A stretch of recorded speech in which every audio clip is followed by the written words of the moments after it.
بسم اللہ الرحمن الرحیم کتاب الصرف مکتبہ رحمانیہ صفحہ نمبر 115 اور مکتبہ بشرا صفحہ نمبر 161۔ فَإِنْ بِيَعَتْ بِجِنْسِهَا مُتَفَاضِلًا جَازَ صَرْفًا لِلْجِنْسِ إِلَى خِلَافِ الْجِنْسِ۔ اگر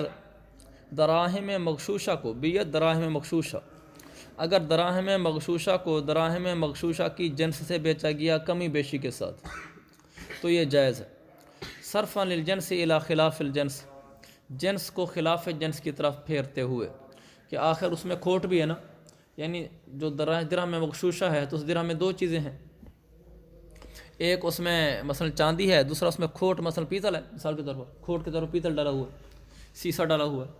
تو اس میں ایک چاندی ہے اور ایک پیتل ہے۔ دوسری طرف جو دراہم مغشوشہ ہیں ان میں بھی چاندی ہے اور پیتل ہے، ادھر دراہم مغشوشہ 10 تھے اور ادھر سے 15 تھے، یہ بیچنا جائز ہے، حالانکہ دونوں درہم میں برابر ہونے چاہیے تھے۔ ہم اس کو جنس کو خلاف جنس کی طرف پھیر دیں گے، یعنی اس کی پیتل اس کی چاندی کے بدلے میں ہو جائے گی اور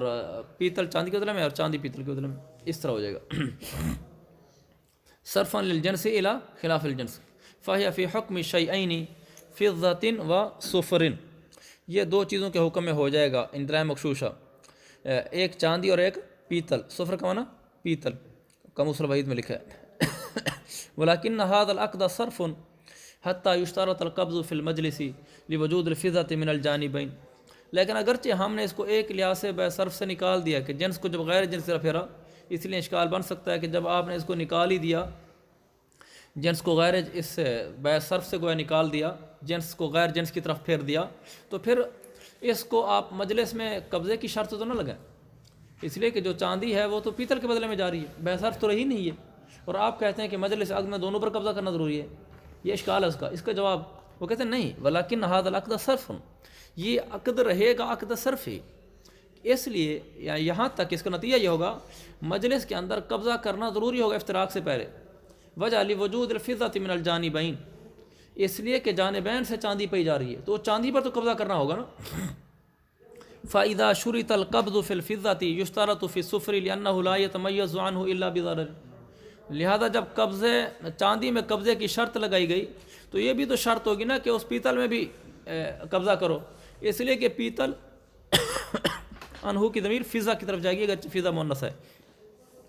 کیونکہ یہ پیتل اس چاندی سے جدا نہیں ہو سکتا مگر ضرر کے ساتھ، لہذا ہم یہ حکم دے دیں گے کہ دونوں پر قبضہ کرو۔ مصنف رحمۃ اللہ نے فرمایا جو لکھا نا رضی اللہ عنہ، یہ مصنف نے خود رضی اللہ عنہ نہیں لکھا تھا، بلکہ بعد میں جو شاگرد آئے انہوں نے احترام رضی اللہ عنہ لکھ دیا۔ اس میں اشکال ہوتا ہے کہ رضی اللہ عنہ تو صحابی کے ساتھ لکھتے ہیں، تو یہاں کیوں لکھ دیا رضی اللہ عنہ، تو صحابی نہیں ہے مصنف رحمۃ اللہ علیہ، بعد میں امام صاحب کے نام سے لکھا ہوتا ہے رضی اللہ عنہ، جیسے اصول شاشی کے شروع میں لکھا ہوا ہے رضی اللہ عنہ۔ اس کا جواب یہ ہے کہ صحابہ یہ جو اصطلاحات متعین کی گئی ہیں نا، یہ ایک حکمت کے تحت کی گئی ہیں، ویسے تو علیہ السلام ہر ایک کو کہہ سکتے ہیں، جس بھائی سلامتی ہو اس پر، کوئی نبی کے لیے دعا تو نہیں ہے، میں ویسے کسی اور کو تو کہہ سکتا ہوں یار اس پر سلامتی ہو۔ رضی اللہ عنہ اگر بمعنی دعا ہو تو میں سب کو کہہ سکتا ہوں یار اللہ سے راضی ہو، رحمۃ اللہ علیہ زندہ کو بھی کہہ سکتا ہوں، تو رضی اللہ عنہ غیر صحابی کو بھی کہہ سکتا ہوں۔ اگر یہ اصطلاحات متعین نہ کی جاتی تو پھر آنے والی نسل پر یہ واضح نہ ہوتا صحابی کون سا ہے غیر صحابی کون سا ہے، سوائے جید علماء کے جن کو اسماء الرجال پر دسترس ہے، وہ رضی اللہ عنہ پڑھنے کے بعد بتا دیتے کہ یہ صحابی ہے اور یہ غیر صحابی ہے، عوام کو نہ پتہ چلتا، جبکہ صحابی کی بات کا اور وزن ہے، ایک عام آدمی کی بات کا اور وزن ہے۔ جب ہم کہیں گے کہ سعید بن مسیب رحمۃ اللہ علیہ نے کہا، وہ سمجھ جائے گا صحابی نہیں، میں نام لوں گا غیر معروف نام، نعمان بن بشیر رضی اللہ عنہ نے کہا، لوگ حضرت نعمان رضی اللہ عنہ کا نام نہیں جانتے کہ صحابی ہیں، لیکن جب میں رضی اللہ عنہ کہوں گا تو وہ متوجہ ہو جائے گا کہ شاید صحابی فرما رہے ہیں۔ اسی طرح نبی کے ساتھ علیہ السلام لگاؤں گا، لوگ نہیں جانتے، میں کہ تو حضرت شیس علیہ السلام، اب لوگ نہیں جانتے شیس علیہ السلام کو، لیکن جب میں نام لوں گا علیہ السلام تو وہ اس کی اہمیت سمجھیں گے۔ تو اس وجہ سے علماء نے ان کے ساتھ اصطلاحات متعین کر دیں تاکہ آگے استفادہ آسان ہو۔ تو جہاں اشتباہ نہ ہو، اگر یہ رضی اللہ عنہ سب کے ساتھ لگاتے تو پتہ کیسے چلے گا یہ صحابی کون سے غیر صحابی کون سے، اور سوائے جید علماء کے اور تو کسی کو پتہ نہیں چلے گا۔ تو جہاں اشتباہ نہ ہو وہاں رضی اللہ عنہ لگانے میں کوئی حرج نہیں، جیسے امام ابو حنیفہ رضی اللہ عنہ نے کہا، ہر طالب علم کو بھی پتہ ہے کہ وہ صحابی نہیں تھے، یعنی چھوٹے درجے کا صف اول کے طالب علم کو بھی پتہ ہے کہ وہ صحابی نہیں تھے، عوام کو بھی پتہ ہے، کہ امام ابو حنیفہ صحابی نہیں تھے، تو وہاں رضی اللہ عنہ لگانے سے اشتباہ نہیں ہوتا، تو کوئی حرج نہیں۔ یا قال رضی اللہ عنہ، مصنف رضی اللہ عنہ نے کہا، یہاں کوئی اشتباہ نہیں ہے کہ مصنف صحابی تھا یا غیر صحابی تھا، تو ایسی جگہ پر اگر کوئی احترام لگا دیتا ہے تو کوئی حرج کی بات نہیں ہے، ورنہ اس اصطلاح کا خیال رکھا جائے۔ اس سے آپ اگرچہ ذہن میں یہ رکھ رہے ہوں گے میں تو رضی اللہ عنہ اس لیے کہہ رہا ہوں کہ اللہ تعالیٰ اس بزرگ کے اوپر اپنی رضا نازل فرمائے، لیکن مجمع اس کو صحابی سمجھ کے بات لے رہا ہوگا، اس کی احتیاط کی جائے۔ تو قال رضی اللہ عنہ و مشائخنا، ہمارے مصنف نے فرمایا و مشائخنا لم یفتوا بجواز ذالک، ہمارے مشائخ نے اس کے جواز کا فتویٰ نہیں دیا، یہ نا کھوٹے درموں کے مقابلے میں کمی بیشی کر دو، وہ اس کے جواز کا فتویٰ نہیں دیتے۔ فی العدالی والغطارفہ، عدالی اور غطارفہ یہ دو قسم کے درہم ہیں جو کھوٹے ہیں، لیکن یہ لوگوں میں بطور درہم کے چلتے ہیں، لأنہا اعز الاموال فی دیارنا، اس لیے کہ ہمارے علاقے بخارا سمرقند میں یہ سب سے عمدہ مال شمار ہوتے ہیں، عمدہ مال یعنی اچھی کرنسی شمار ہوتے ہیں۔ اگر ایسا کر دیا جائے گا فلو ابیح التفاضل فیہ، اگر اس میں تفاضل کو جائز قرار دے دیا جائے، ابیحہ جائز قرار دے دیا، فتویٰ دے دیا کہ چاندی کے درہم میں آگے سے بھی چاندی کی درہم میں کمی بیشی کر لو، ینفتح باب الربا، پھر سود کا دروازہ کھل جائے گا۔ اتنا ہم بتاتے ہیں کہ آگے لوگ خود نکال لیں گے، کیونکہ یہ درہم کے بدلے میں درہم جائز ہے نا۔ اب یہ باریک بات ان کو کون پتہ ہے کہ جنس کو خلاف جنس کی طرف پھیرا گیا ہے، یہ باتیں ان کو کہاں پتہ چلتی ہیں؟ تو وہ تو کہیں گے اچھا درہم ہے، چونکہ وہ مارکیٹ میں بخارا سمرقند میں بڑا مشہور کرنسی ہے، یہ تو اعز الاموال ہے، تو لوگ کہیں گے اچھا یہ جائز ہوتا ہے، فتویٰ ہے نا درہم کے بدل میں، باقی وہ خود ہی کر لیں گے، آگے فتویٰ آپ کو دینے کی ضرورت نہیں ہے۔ اس لیے بعض مسائل وہ ہوتے ہیں جن کے بارے میں کہا جاتا ہے مما یعلم ولا یعلم، مما یعلم ولا یعلم، یہ ان مسائل میں سے ہے جو علم میں تو ہونا چاہیے لیکن لا یعلم، لوگوں کو بتانا نہیں چاہیے۔ بعض چیزیں ایسی ہوتی ہیں، اس لیے کہ اگر آپ لوگوں کو بتائیں گے تو لوگ حد کراس کر جائیں گے۔ جیسے اس کی مثال یہی لے لو کہ یہ علماء اور مفتیان کے علم میں تو ہونا چاہیے، ان کی دقت نظر کی وجہ سے کہ علماء کی نظر اتنی گہری تو ہونی چاہیے کہ اس میں حقیقی مسئلہ کیا بنتا ہے، ان کو پتہ ہو کہ یہاں جائز ہے تفاضل، تاکہ اپنے علم میں گہرائی حاصل ہو، لیکن یہ لا یعلم میں سے ہے، یہ بتایا نہیں جائے، اس کے آگے نقصانات ہیں۔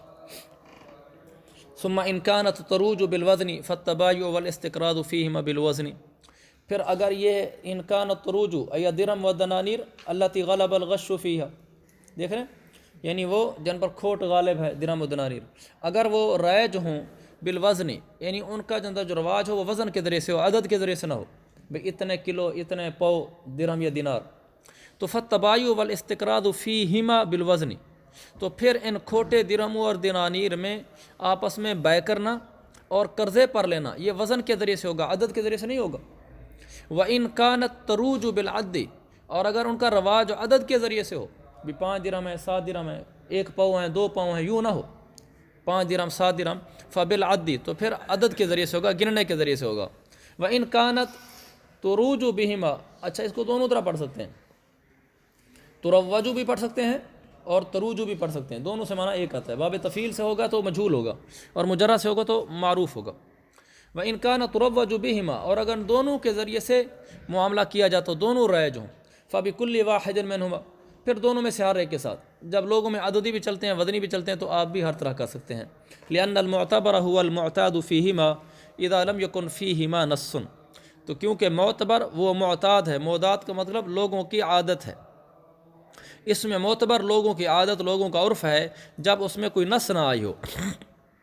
چونکہ دراہم اور دنانیر مغشوشہ میں کوئی نص نہیں ہے کہ آپ نے اس کو وزنی کرنا ہے عددی کرنا ہے،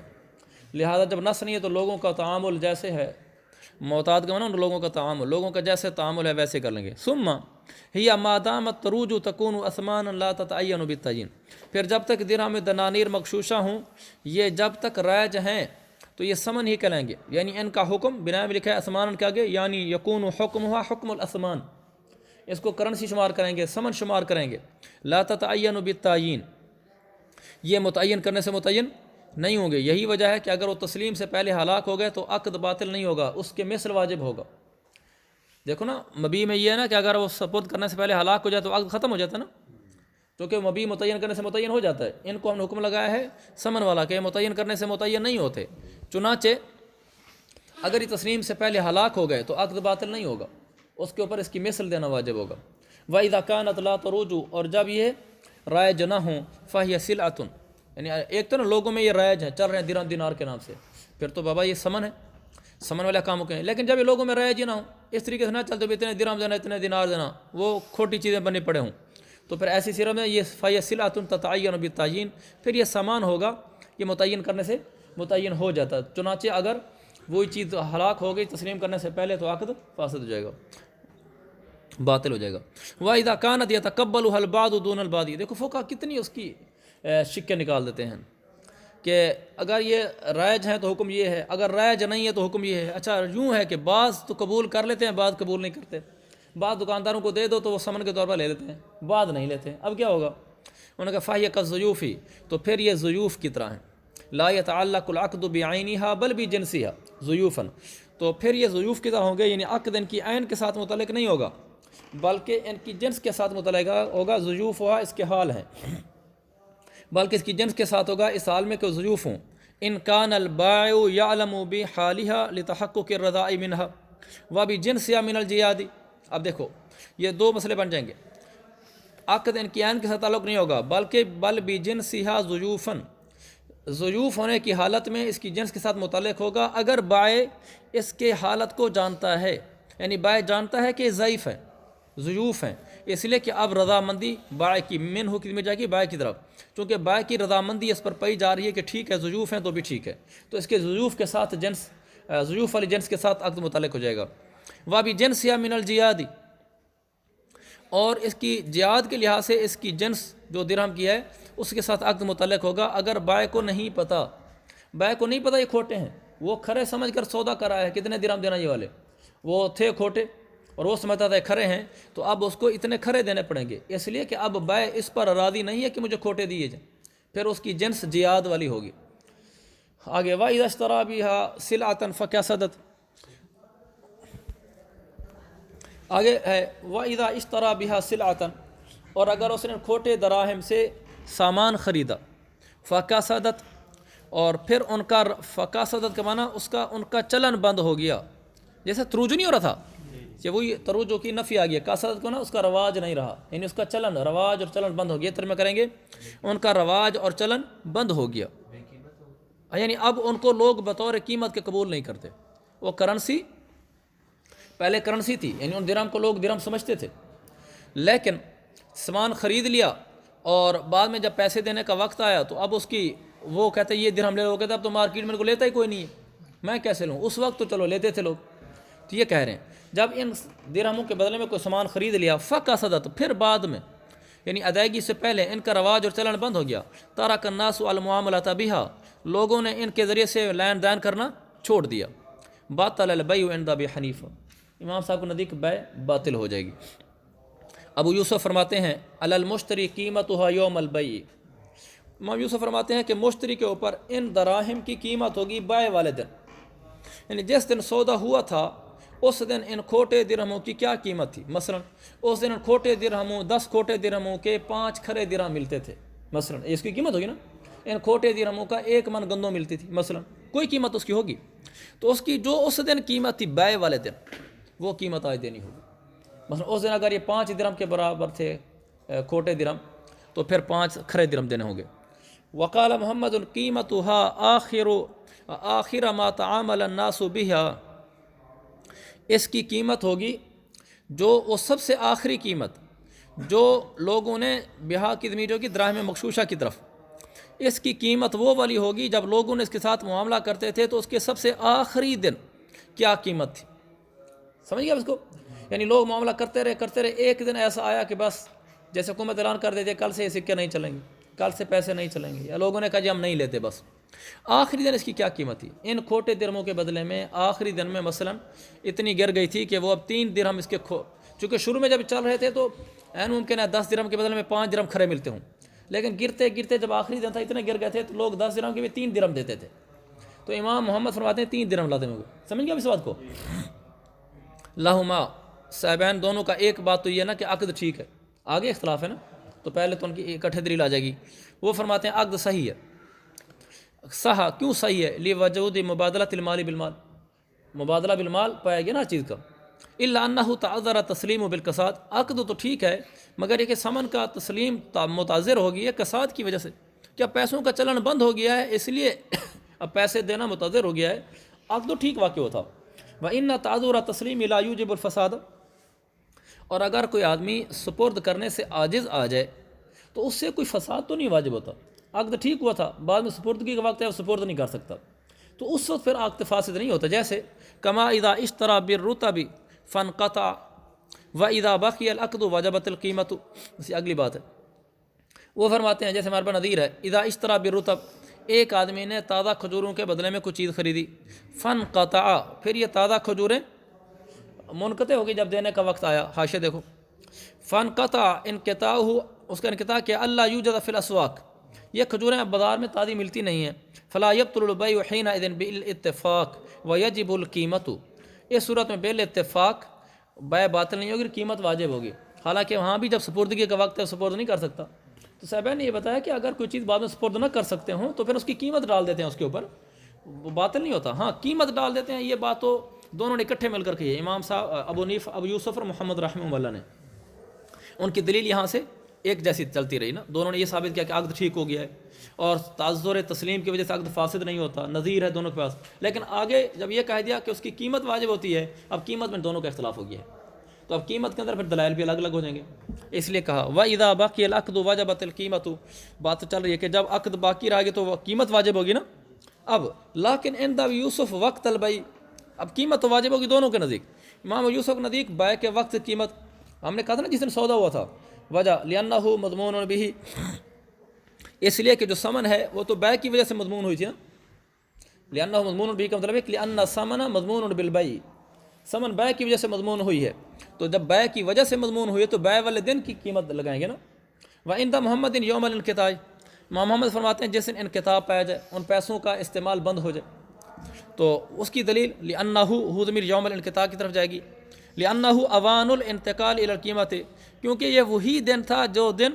ان دراہم ان کے انتقال کا وقت تھا قیمت کی طرف، یعنی جو آخری دن تھا اس دن تک تو یہی نفس درہم دیے جا سکتے تھے کہ یہی درہم یہ لے سکتا تھا، لیکن ایک دن ایسا ہے کہ جس دن درہم نہیں دے سکتا تھا بلکہ وہ ختم ہو گیا، اس کی بجائے قیمت دینی پڑے گی، تو جس دن درہم سے قیمت کی طرف منتقل ہوئے کہ بھئی اب ان کا رواج ختم ہو گیا اب قیمت ہی دیں گے، تو جس دن وہ تھا نا ان کا انتقال ہوا بس اسی دن کی قیمت ہوگی، اس لیے کہ اگر اسی دن یہ پیسے لیتا تو یہ درہم لیتا نا وہی درہم لیتا، تو اس دن وہ درہم لیتا، اگلے دن وہ نہیں رہے تو کل تو تم درہم لینے کے لیے تیار تھے، لہذا جس دن تک تم درہم لینے کے لیے تیار تھے اس دن کی قیمت کا اعتبار لگایا جائے گا۔ اچھا، والی ابی حنیفہ تھا امام صاحب کی دلیل، مطلب کیا تھا، بیع ہی باطل ہو جائے گی، یعنی جس دن پیسے دینے کا وقت آیا اس دن وہ درہم و دینار چلنے بند ہو گئے تھے، وہ کہتے سودا ختم۔ وہ فرماتے ہیں ان ثمن یہلک بالکساد، سمن کساد کی وجہ سے ہلاک ہو جاتی ہے، یعنی جس دن سمن کا چلنا بند ہو جائے تو اس دن ہم کہتے ہیں سمن ہلاک ہو گئی ہے، لأن ثمنیۃ بالاصطلاح وما بقی فیبقى بیعا بلا ثمن فیبطل، وہ امام صاحب کی بات ماشاءاللہ گہری ہوتی ہے، وہ فرماتے ہیں کہ اس کی جو ثمنیت تھی ان درہم دینار مغشوشہ کی، یہ تو اصطلاح کی وجہ سے تھی، آپ نے پڑھ چکے نا کہ کچھ چیزیں سمن ہوتی نہیں ہیں لیکن لوگ اصطلاح بنا لیتے ہیں کہ سمن ہے، جیسے ہمارے زمانے میں کاغذ کے نوٹ، یہ تھوڑی کوئی سمن ہے، سمن تو سونا چاندی کو کہتے ہیں، لیکن ہم لوگوں نے اصطلاح بنائی ہوئی ہے، ایسے وہ جو کھوٹے تھے وہ ان کھوٹے کو لوگوں نے سمن بنایا ہوا تھا نا اصطلاح کی وجہ سے، کیونکہ جو کھرے ہوتے ہیں وہ خلقتاً تخلیقی طور پر سمن ہوتے ہیں، جن میں کھوٹ آ جاتا ہے وہ سمن تو رہتے نہیں لیکن لوگوں کی اصطلاح بن جاتی ہے کہ سمن کی، اس لیے کہنا کہ سمنیت تو اصطلاح کی وجہ سے تھی، وما بقی اصطلاح الثمنیتی، اور اب اصطلاح سمنیت باقی نہیں رہی، یعنی جب انہوں نے سودا کیا تھا تو اس کو سمن کہا جاتا تھا اور آج کل اس کو سمن نہیں کہا جاتا، اصطلاح باقی نہیں رہی، فیبقى العقد بیعا بلا ثمن، لہذا اب وہ عقد ہوا کھڑا ہے لیکن کس کے بدلے میں، وہ کھوٹے درہموں کے بدلے میں، اور کھوٹے درہم سمن نہیں ہے، تو گویا کہ عقد ہوا کھڑا ہے بغیر سمن کے، اور یہ پڑھ چکے ہیں عقد بغیر سمن کے ہو تو باطل ہوتا ہے، یعنی ایک آدمی یوں کہے کہ یہ چیز میں نے آپ سے 100 روپے کے، یہ چیز میں نے آپ سے خریدی ہے اس کے بدلے میں سمن کوئی بھی نہیں ہوگی، یہ عقد باطل ہے، اس لیے کہ بیع کے ارکان میں سے ہے مبیع اور سمن، جب سمن پائی ہی نہیں گی تو عقد نہیں ہوا، ہاں آپ اس کو ہدیہ کہہ دیں پھر تو ٹھیک ہے کہ یہ موبائل میں نے آپ کو ہدیہ کیا پھر ٹھیک ہے، موبائل میں نے آپ کو بیچا اس سمن کے عوض میں کہ سمن زیرو ہے کچھ بھی نہیں، تو یہ بیع باطل ہو گئی ہے۔ وَإِذَا بَطَلَ الْبَيْعُ يَجِبُ رَدُّ الْبَيْعِ مَبِيعِ، جب بیع باطل ہو گئی تو پھر اب مبیع کا واپس کرنا واجب ہوگا اگر وہ موجود ہے، چونکہ بیع باطل ہوگی نا، وہ واپس کرو مبیع. وَقِیمَتُهُ، اور مبیع کی قیمت واجب یجب رد قیمت ہی ہوگا. قیمت وہ بھی کہہ سکتے ہیں، قیمت ہوا مبیع کا واپس کرنا واجب ہوگا اگر موجود ہے، اور مبیع کی قیمت واجب ہو جائے گی ان کان ہالکن، اگر وہ ہلاک ہوگی ہے. کما فی البیع الفاسد، بیع فاسد میں بھی ایسے ہوتا ہے، مبیع اگر موجود ہو تو وہی واپس کرتے ہیں، ورنہ پھر مبیع کی قیمت لیتے ہیں. تو اچھا آگے، وَيَجُوزُ الْبَيْعُ بِالْفُلُوسِ،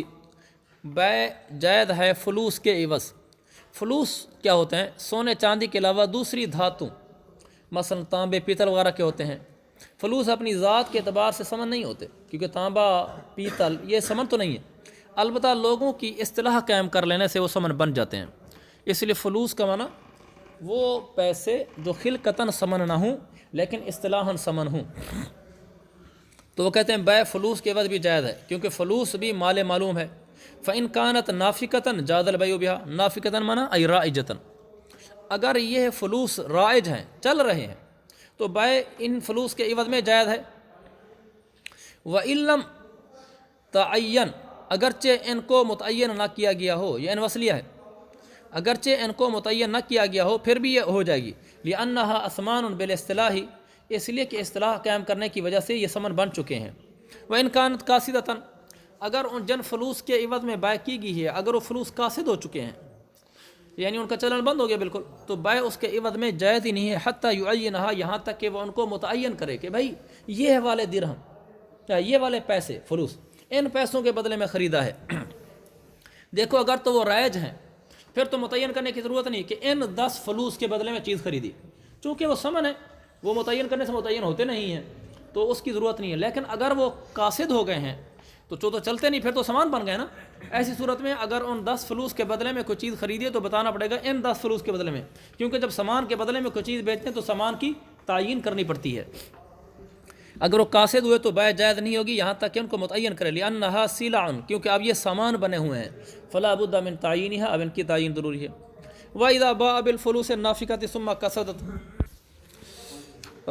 میں کہہ رہا تھا وَإِذَا بَاعَ بِالْفُلُوسِ النَّافِقَةِ، جب ایک آدمی نے رائج پیسوں کے عوض بیچا، یعنی میں نے کتاب بیچی کاشف کو 10 پیسوں کے بدلے میں، وہ 10 پیسے رائج تھے اس معاشرے میں. ثُمَّ قَصَدَتْ، پھر وہ قصدت قبل القبض، پھر میں نے ابھی تک ان پیسوں پر قبضہ نہیں کیا تھا، اس سے پہلے وہ قاصد ہو گئے، ان کا چلن بند ہو گیا. بطل البیع، بیع امام صاحب کے نزدیک باطل ہو جائے گی ان 2 حضرات کے برخلاف، اور یہ اسی اختلاف کی نظیر ہے جو اختلاف ابھی ہم نے اوپر گزرا ہے. ولو استقرض فلوسا نافقۃ، اور اگر ایک آدمی نے قرض لیا فلوس نافقہ کا، یعنی میں نے ادھار لیے آپ سے وہ پیسے جو پیسے ابھی رائج ہیں، 100 پیسے میں نے ادھار لے لیے تو کل آپ کو یہی پیسے واپس کروں گا نا. فقاصدت، پھر وہ قاصد ہو گیا. عند ابی حنیفہ یجب علیہ مثلها، امام صاحب فرماتے ہیں اس آدمی کو اوپر ان فلوس کی مثل واجب ہوگا عدد، یعنی جو مستقرض ہے، میں نے آپ سے 100 پیسے لیے تھے، وہ رائج تھے، جب قرضہ ادا کرنے کا وقت ہے تو قصاد آ گیا تھا، تو میرے اوپر ان پیسوں کی مثل واجب ہوگا عددی لحاظ سے کہ وہ کتنے تھے سکے اتنے دے دوں گا. لأن الاستقراض اعارۃ، کیونکہ جو قرضہ لینا ہوتا ہے وہ کسی چیز کو عاریۃً پر دینا ہوتا ہے، پہلے ہم پڑھ چکے ہیں. وموجب الاستقراض رد العین معنًا،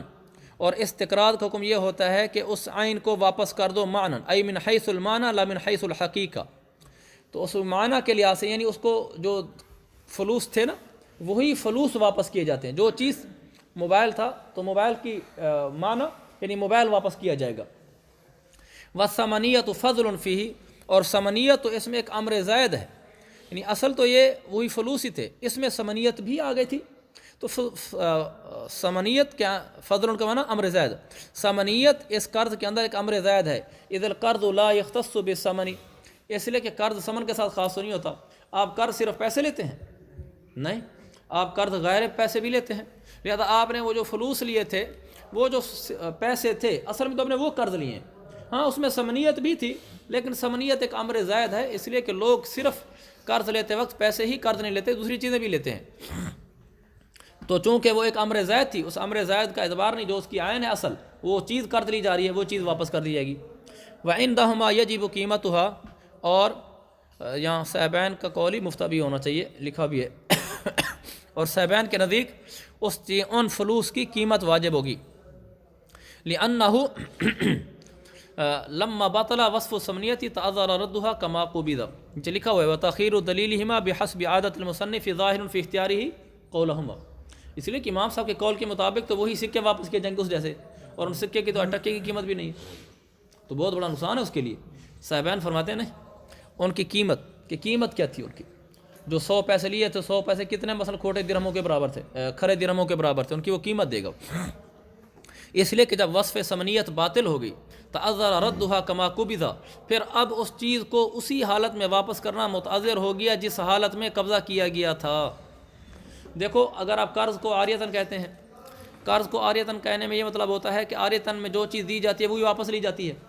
تو لیکن یہ تو شرط ہوتی ہے نا کہ جس حالت میں دی تھی اسی حالت میں واپس کیے جائے، تو آپ نے اس کو قرض میں فلوس دیے تھے اس حالت میں کہ ان میں ثمنیت بھی تھی، جب واپس کر رہا ہے تو اس حالت میں واپس ہو رہے ہیں کہ اس میں ثمنیت نہیں ہے، تو پھر وہی یہ مطلب ہے ردھا کما قبض، جس حالت میں قبضہ کیا گیا تھا اسی حالت میں اس کو واپس کرنا، یہ متعذر ہو گیا ہے، لہذا متعذر ہو جائے تو پھر قیمت واپس لازم ہوتی ہے، فیجب رد قیمتھا، لہذا اس کی قیمت کا رد کرنا واجب ہوگا، کما اذا استقرض مثلیا فانقطع، جیسے ایک آدمی نے کوئی مثلی چیز لی، جیسے گندم ہے، گندم تو مثلی ہے سب کے نزدیک، یہ قرضہ لی اور پھر وہ گندم منقطع ہوگی، نہیں مل رہی، تو ایسی صورت میں پھر قیمت واجب ہوگی، لیکن عند ابی یوسف یوم القبض، اور امام یوسف کے نزدیک قبض والے دن کی ہوگی، جس دن قرضہ لیتے ہوئے قبضہ کیا تھا، جیسے وہاں یوم البیع کہا تھا، وہاں بیع تھی تو امام یوسف نے بیع والا دن کہا تھا، یہاں قرضہ ہے تو قرضے والا دن کہا۔ پھر امام محمد یوم القصاد، کہ جس دن یہ پیسے چلنا بند ہو گئے اس دن کیا قیمت تھی، علامہ مرہ من قبل، جیسا کہ پیچھے ابھی گزرا ہے، واصل الاختلاف فی من غصب مثلیا فانقطع، اصل اختلاف اس آدمی کے بارے میں جس نے کوئی مثلی چیز غصب کی، وہی اختلاف ہم نے یہاں چلایا ہے، جس نے کوئی مثلی چیز غصب کی پھر وہ مثلی چیز منقطع ہو گئی۔ امام محمد رحمۃ اللہ علیہ کا قول انظر للجانبین، امام محمد رحمۃ اللہ کے قول میں دونوں پہلوؤں کی زیادہ رعایت ہے، اور وقول ابو یوسف ایسر، اور امام ابو یوسف رحمۃ اللہ علیہ کے قول میں آسانی ہے، جانبین دونوں پہلو سے مراد مقرض اور مستقرض، اس میں دونوں کا وہ رعایت رکھی گئی ہے، انظر کو نا زیادہ رعایت ہے، اور ابو یوسف کے قول میں سہولت زیادہ ہے۔ یہ انظر اور ایسر کی تشریح نیچے حاشیے میں لکھی بھی ہے، بڑی آسان سی ہے، وہاں آپ دیکھ سکتے ہیں۔ اچھا آگے ومن اشترى شيئا بنصف درہم فلوسا، یہ درہم فلوسا پڑھیں گے ہم اس کو، کہ ایک آدمی نے کوئی چیز خریدی بنصف درہم فلوسا، وہ درہم جو فلوس ہے اس کے نصف کے عوض، جازا ای بفلوس قیمتها نصف درہم فضہ، بنصف درہم فلوسا، یعنی ایسے پھر دیکھو عبارت ومن اشترى شيئا بنصف درہم فلوسا، ایک آدمی نے کوئی چیز خریدی نصف درہم کے بدلے میں، ایسا نصف درہم جو فلوس ہے، یوں ترجمہ کریں گے، ایسا نصف درہم جو فلوس ہے، یعنی وہ نصف جو درہم ہے وہ پیسے ہیں، وہ کوئی ڈلی نہیں ہے چاندی کی، نیچے لکھا ہوا ہے، یعنی وہ فلوس جن کی قیمت نصف درہم بنتی ہو، یعنی کچھ فلوس ہوتے ہیں نا، جب یہ میں نے بتایا تھا کہ فلوس سے نافقہ ہیں ان کی قیمت 5 درہم ہے، ابھی تھوڑی دیر پہلے میں نے مثال دی، فلوس سے نافقہ کساد والے دن ان کی درہم 3 درہم، ان کی قیمت 3 درہم ہے، تو فلوس کی آخر چاندی کے مقابلے میں کوئی قیمت ہوگی نا، جیسے ریال کی روپے کے مقابلے میں کوئی قیمت ہوگی، نصف درہم تھا فلوس کے لحاظ سے خریدا، ابھی نصف درہم کے جتنے فلوس آتے ہیں یا جتنے فلوس نصف درہم کے برابر ہوتے ہیں، ایک ہی بات ہے نا، اتنے کے بدلے میں نے آپ سے خریدا، یہ بیع جائز ہے۔ وعلیہ ما یباع بنصف درہم من الفلوس، اور اس پر لازم ہوگا وہ فلوس جو فلوس نصف درہم کے عوض میں بیچے جاتے ہیں، بھی نصف درہم کے بدلے میں کتنے فلوس آتے ہیں تو اتنے فلوس اس کو دینے لازمی ہوں گے۔ اسی طرح جب اس نے کہا اذا قال بدانک فلوس، اس نے یوں کہا کہ یعنی عبارت یوں ہوگی من اشترى شیئا بنصف درہم فلوس کی بجائے من اشترى شیئا بدانک فلوس، نصف درہم تو جانتے ہیں یعنی آدھا درہم، دانک درہم کا چھٹا حصہ، دانک درہم کا چھٹا حصہ، بقیراط درہم کا 12واں حصہ، بقیراط درہم کا 12واں حصہ، اس نے کہا بقیراط فلوس، یعنی اتنے پیسے آپ مجھے اس چیز کے بدلے میں دیں گے جس پیسوں کے بدلے میں درہم کا 12واں حصہ آتا ہے، درہم کے 12واں حصے کے برابر جتنے پیسے بنتے ہیں اتنے پیسے آپ مجھے دیں گے، جازا یہ جائز ہے۔ امام ظفر فرماتے ہیں تمام صورتوں میں ناجائز ہے، تمام صورتیں 3 بن گئی ہیں، نصف درہم ہے، دانے کا ہے، قیرات ہے، یہ جائز نہیں ہے۔ میں عرض کر رہا تھا امام ظفر نے فرمایا تمام صورتوں میں جائز نہیں ہے، کیونکہ لِأَنَّهُ اشْتَرَى بِالْفُلُوسِ اس نے فلوس کے بدلے میں چیز خریدی ہے، وَإِنَّهَا تُقَدَّرُ بِالْعَدَدِ اور جو فلوس ہیں ان کا تو مقدار مقرر کی جاتی ہے عدد کے ذریعے سے، 10 پیسے 20 پیسے، لا بالدانی کی ونصف درہمی،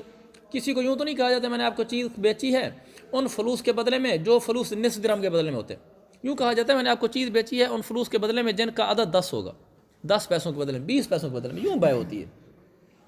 فلا بد من بیان عددها، لہذا اس کا عدد کا بیان کرنا ضروری ہے، ورنہ بین السور، ورنہ مجہول رہے گا، وہ جب مجہول رہے گا تو بیع ٹھیک نہیں ہے۔ ونحن نقول ہم کہتے ہیں ما یباع بالدانی کی ونصف درہم من الفلوس معلوم عند الناس، ہم کہتے ہیں دانے اور نصف درہم کے بدلے میں جتنے پیسے بیچے جاتے ہیں وہ ہمیں پتہ ہے کہ یعنی ایک دانے کے بدلے میں کتنے پیسے آتے ہیں، نصف درہم کے بدلے میں کتنے پیسے آتے ہیں، یہ معلوم ہے لوگوں کو۔ والکلام فیہ، یعنی بنا میں لکھے والکلام فیما اذا کان معلوما، اور کلام بھی اسی صورت میں چل رہا ہے کہ جب لوگوں کو معلوم ہو، اس میں اب کیوں اختلاف کرتے ہیں۔ فاغنا عن بیان العدد، لہذا عدد کو بیان کرنے سے اس نے مستغنی کر دیا، مقصود تو یہ کہ درہم فلوس معلوم ہو جانے چاہیے، معلوم ہو گئے ہیں چاہے عدد کا لفظ نہیں بولا۔ ولو قال بدرہم فلوس او بدرہمین فلوس فکذلک، یعنی اگر پہلے یہاں سے یہ بیان کر رہے ہیں یہ اوپر والا مسئلہ نیچے والا مسئلہ ایک جیسے ہیں، اوپر والے سے مراد من اشتری شیئا بنصف درہم فلوس، اب یہ ولو قال سے دوسرا مسئلہ شروع ہو رہا ہے۔ ولو قال بدرہم فلوس، اوپر کہا تھا اشتریت ھذا شیئا بنصف درہم فلوس، یہاں کہہ رہا ہے اشتریت ھذا شیئا بدرہم فلوس۔ فرق صرف اتنا ہے اس مسئلے اور اس مسئلے میں کہ اوپر 1 درہم سے کم کے اندر مسئلہ چل رہا تھا، آدھا درہم، دانک، قیرات، یہاں مسئلہ پورا درہم یا 1 درہم سے زیادہ کے اندر چل رہا ہے، بس اتنا فرق ہے، ورنہ ایک ہی چیز ہے یہ۔ اگر یوں کہا بدرہم فلوس، یعنی 1 درہم اور وہ فلوس، یعنی وہ درہم جن کی قیمت یا وہ اتنے فلوس جن کی قیمت 1 درہم بنتی ہو، بدرہمین فلوس یعنی اتنے پیسے جن کی قیمت 2 درہم بنتے ہو، فکذالک تو یہی حکم ہے، یعنی جائز ہے۔ عند ابی یوسف، اما یوسف کے نزدیک جائز ہے، لأن ما یباع بدرہم من الفلوس معلوم، امام ابو یوسف کے نزدیک یہی حکم ہے اس لیے کہ جو فلوس ان درہم کے بدلے میں بیچے جاتے ہیں وہ معلوم ہیں اور وہی مراد ہے۔ لا وزن درہم من المعلوم وهو المراد لا وزن درہم من الفلوس، فلوس میں سے درہم کا کتنا وزن بنے گا یہ معلوم نہیں ہے، یہ مقصود نہیں ہے، بلکہ مقصود یہ ہے کہ ان فلوس اس فلوس کے بدلے میں کتنے درہم ملیں گے، تو وہ درہم ہمیں معلوم ہے پورا 1 درہم ہے، کوئی حرج نہیں۔ امام محمد فرماتے ہیں جائز نہیں ہے، لا یجوز بدرہم و یجوز فیما دون الدرہم، کوئی میں نے کہا نہیں مسئلے 2 اس طرح بن رہے ہیں، اوپر تھا دون الدرہم، اب یہاں ہے درہم فصاعدا، وہ امام محمد فرماتے ہیں درہم میں جائز نہیں ہے، وَيَجُوزُ فِيمَا دُونَ درہم، درہم سے اگر کم ہے نا جیسے نصف ہے، دانے کا قیرات ہے، وہاں جائز ہے۔ وجہ لأن فی العادت المبایعۃ بالفلوس فیما دون درہم، کیونکہ لوگوں کی عادت جو ہے فلوس کے ذریعے سے بیع کرنے میں آپس میں وہ 1 درہم سے کم کے اندر لوگوں کی عادت ہے۔ فصار معلوما بحکم العادت، لوگوں کی چونکہ عادت ہے، عرف ہے، وہ ایسے ٹھک سے بول دیتے ہیں نصف درہم فلوس، دانک فلوس، اگلا فوراً اس کی مقدار سمجھ جاتا ہے، اس میں کوئی جھگڑا نہیں ہوتا، لہذا فصار معلوما بحکم العادت، عادت کے حکم کی وجہ سے کہ عادت یہی چل رہی ہے کہ لوگ اس کو پہچان جاتے ہیں تو یہ معلوم ہوگا۔ ولا کذالک درہم، اور درہم اس طرح نہیں ہے، اس لیے کہ درہم میں لوگوں کا عرف نہیں ہے، یہ اپنے زمانے کی بات کر رہے ہیں، درہم میں لوگوں کا عرف نہیں ہے لہذا وہ جائز نہیں ہوگا۔ قالو،